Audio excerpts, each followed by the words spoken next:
हर हर Mahadev. Life fact के इस segment में आज हम चर्चा करेंगे भारतीय संस्कृति की। तो सर्वप्रथम प्रश्न यह उठता है कि संस्कृति है क्या? संस्कृति की परिभाषा क्या है?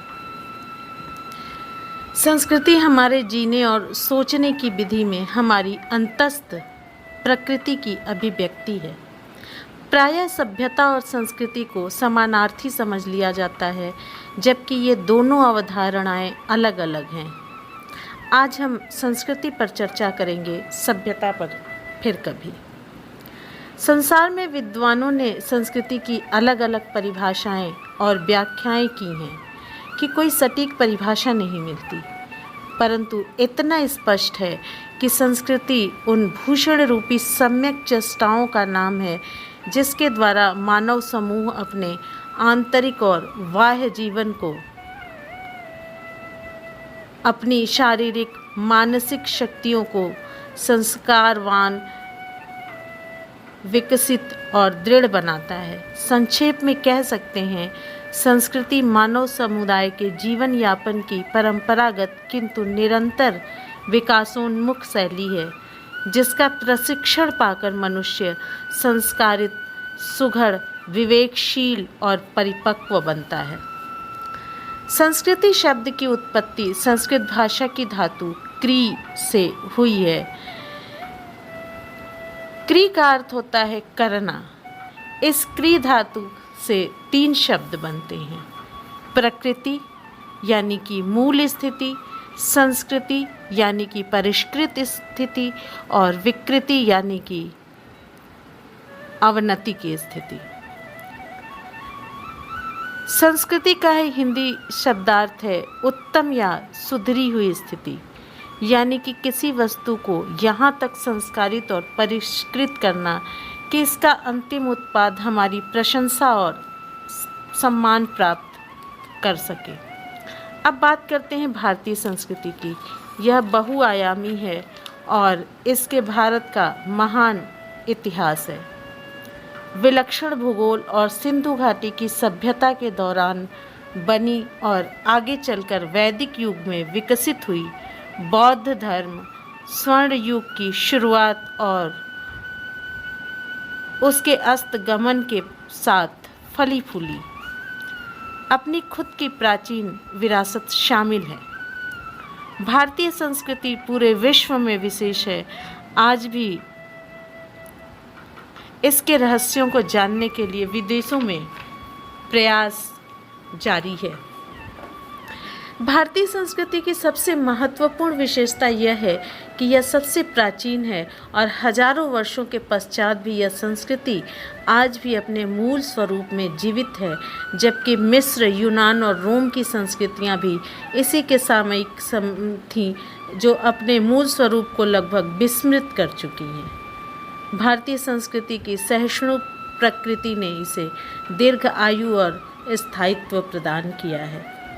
भारत पर विदेशियों ने अनेक बार आक्रमण किया और हिंदू संस्कृति को नष्ट करने की कोशिश भी की, लेकिन भारतीय संस्कृति को मिटाना इतना आसान नहीं है।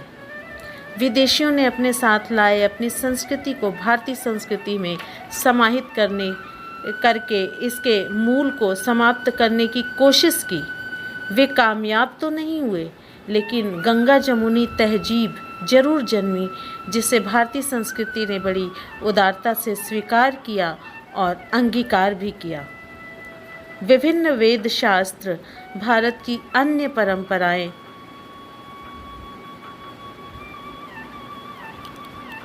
इस संस्कृति का हिस्सा हैं, जैसे अतिथि देवो भव, यानी अगर आपके द्वार पर अतिथि आया हुआ है तो वो देवता के समान है। आप भले भूखे रह जाएं, लेकिन अतिथि को भूखा नहीं रख सकते।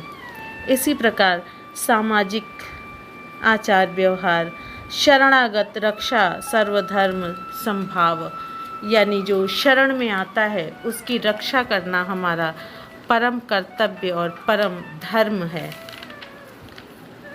वसुधैव कुटुंबकम, अनेकता में एकता जैसी प्रमुख है। इसी तरह से समाज में हमें कैसा व्यवहार तथा आचरण करना है, इसकी शिक्षा हमें हमारी संस्कृति विभिन्न लोकोक्तियों तथा कहानियों के माध्यम से देती है। बुजुर्गों तथा महिलाओं का सदैव आदर करना चाहिए, छोटों को विशेष स्नेह देना चाहिए, शरणागत की सदैव रक्षा करनी चाहिए। पूरे विश्व में भारत ही ऐसा देश है जिसकी संस्कृति हमें सर्वधर्म समभाव सिखाती है। यानी जितनी इज्जत हम अपने धर्म की करते हैं उतनी ही इज्जत दूसरे धर्म की भी करनी चाहिए। यह हमारे धर्म और लोकाचार की सहनशीलता का जीता जागता उदाहरण है। हिंदू धर्म में प्रकृति को हर तरह से पूजा गया है, चाहे वो 5 तत्व वायु, जल, पृथ्वी, अग्नि या आकाश हो, चाहे वह पर्वत या कोई जीव जंतु या हमारी वन्य संपदा हो। हिंदू संस्कृति में सबको विशेष स्थान दिया गया है। विश्व में कोई और संस्कृति इतनी उदार नहीं है। प्राचीन समय में हमारे ऋषियों मुनियों ने त्योहार और धार्मिक प्रतिमानों को इस प्रकार से गाथाओं के माध्यम से संस्कृति से जोड़ा कि सामान्य जन भी इससे जुड़ सके, इसे अपना सके तथा इसे मान दे सके। भारतीय संस्कृति के मूल रूप से बरकरार रखने में हिंदू त्योहार संस्कार बहुत महत्वपूर्ण भूमिका निभाते हैं।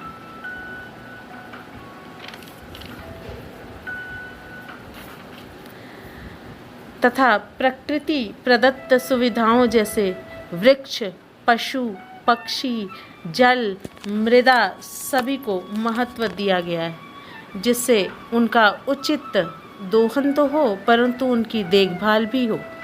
प्रत्येक त्यौहार आपसी रिश्तों की मूल्यता को भी बताते हैं। साथ ही व्रत नियम शरीर को स्वस्थ और मानसिक मजबूती प्रदान करते हैं।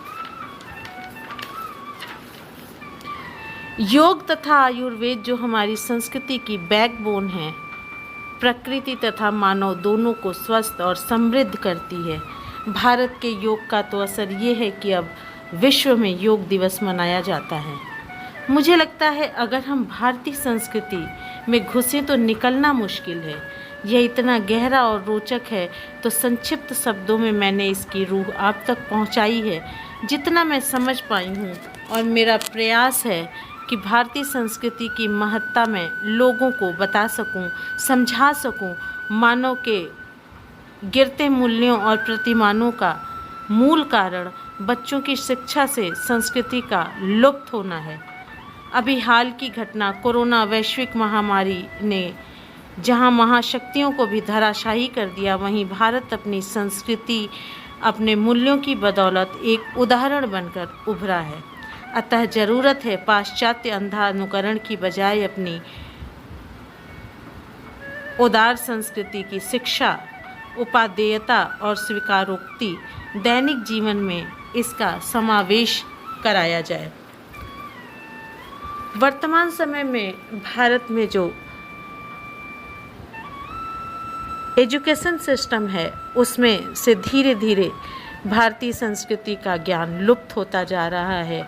हमारे महापुरुषों की, हमारी वीरांगनाओं की कहानियाँ, हमारे कालजयी कवियों की कविताएं गायब सी हो गई हैं और उनकी जगह सिंड्रेला तथा इंग्लिश कविताओं ने ले ली है।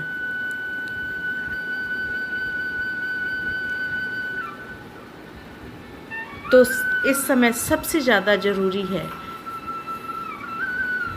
आने वाली पीढ़ी में भारतीय संस्कृति और इसके मूल्यों को बरकरार रखने के लिए सर्वप्रथम शिक्षा प्रणाली में हमारी भारतीय संस्कृति को शामिल किया जाए। हमारे भारतीय त्योहारों की महत्ता को बताया जाए, हमारे प्राचीन लोकोक्तियों और कहानियों को फिर से शामिल किया जाए, जिससे वो एक प्रतिमान स्थापित कर सकें हमारे बच्चों के मन में, हमारे युवाओं के जीवन में। आज योग और खान पान की भारतीय शैली जो भारतीय जीवन से लुप्त होती जा रही है, इसने आज कोरोना महामारी के समय में भारत को एक उदाहरण के रूप में विश्व के सामने प्रदर्शित किया है, जहां महाशक्तियां अपने देश में होने वाली मौतों पे कंट्रोल नहीं कर पा रही हैं, वहाँ भारत में बहुत कम संख्या है मरने वालों की। और इसका कारण यही है कि हमारे भारतीय खान पान की शैली, योग, नियम, व्रत, धार्मिक मान्यताएं इतनी शक्तिशाली हैं कि इंसान के अंदर रोग प्रतिरोधक क्षमता का विकास करती हैं और उसमें धैर्य और संयम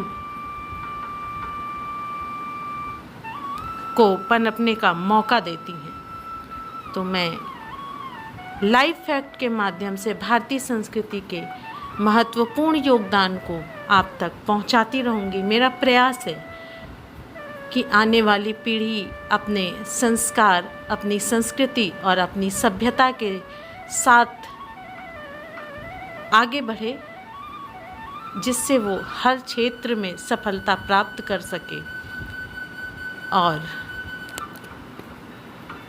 एक वैल्यूएबल जीवन व्यवहार प्रतिमान के रूप में सामने रख सके।